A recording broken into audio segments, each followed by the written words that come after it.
Victoria Wood.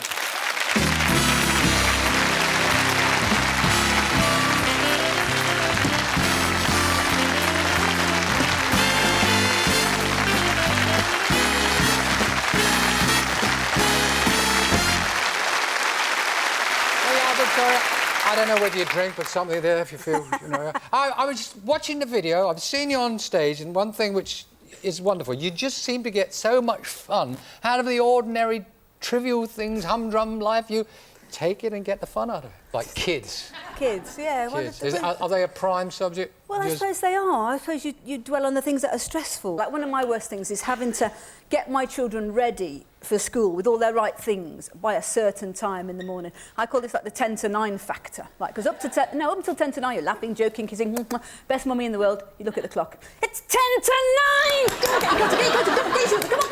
Oh, God, it's recorder group. Get your recorder. Come on, practice your recorder now. Get your coat on now. You put my coat on back to front, I can't move my arms. Never mind, you blow, I'll do the fingering thread.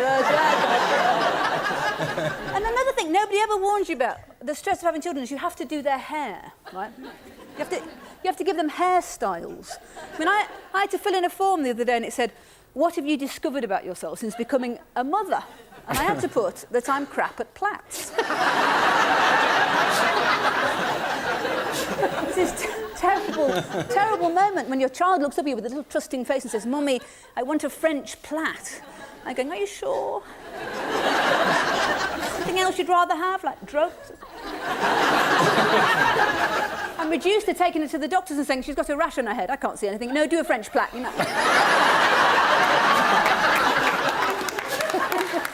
And nobody ever warns you of the stress of dealing with nits. You forget about nits. When you're a grown-up with no children, you forget about nits. So when you've got little babies, you never think about nits. You know, you never sit there flicking through the mother care catalogue. You never look at your partner all misty-eyed and say, oh, darling, one day we'll have head lice. But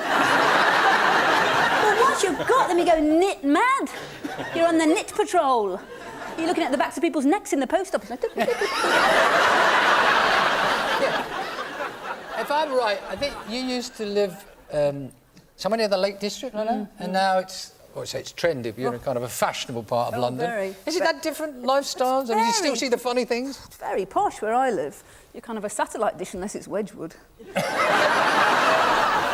Even the people sleeping rough are on futons. It's terribly posh. And it's also, the worst thing is it's terribly polluted because this is from traffic pollution, and all the traffic really is these women driving their children to school in these enormous, great four-wheel drive Jeeps. Now, why they have to have four-wheel drive in London, I haven't really quite discovered, unless they're worried about encountering a low-sugar Ribena slick coming up Highgate Hill.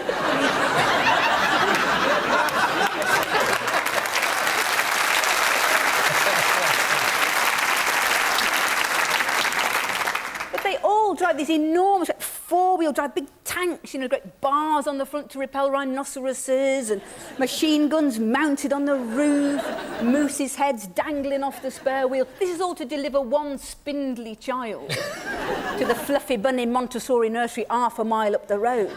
But these mothers, they are so competitive. Like, if your child has a birthday party, like, you can't just go out and buy a birthday cake, you know, from a shop. You have to make it yourself out of one of those books.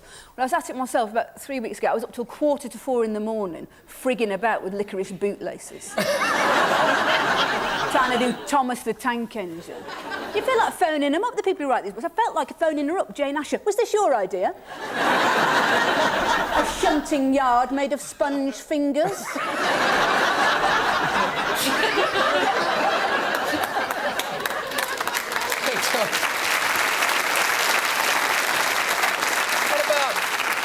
I know shopping has always been one of your favourite... Oh, shopping.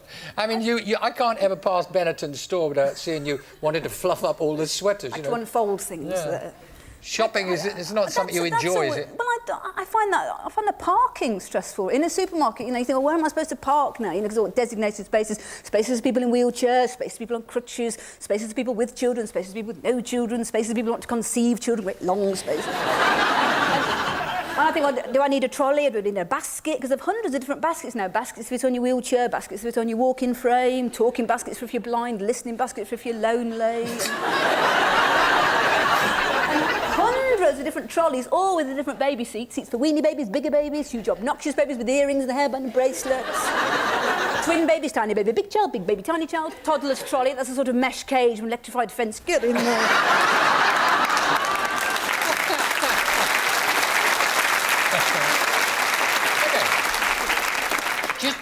Just for a second, getting you off the domestic front, talking show business. I do go out. You do, don't you? You're really into it. But a wonderful source of material, obviously, for you. Let's talk about Shirley Bassey. Just for a second, I believe it's a mutual friend of hers. Well, she's not a friend of mine, but I'm a big fan of Shirley's, and I went to one of those things on the television, an audience with. I went to see Shirley. Well, she was fantastic, but the audience, I mean, they're supposed to have celebrities. They were ancient. Honestly, the celebrities in the audience were ancient. They were handing out leaflets on hypothermia as we went. And I was the only person on my row without a toupee. We turned up the air conditioning, whoosh! I was like sitting in an egg carton. Look at this. And I was sitting near Julie Goodyear, you know Bet from Coronation Street. It's a very dramatic cleavage she has. You would queue up for that at Alton Towers. Wow!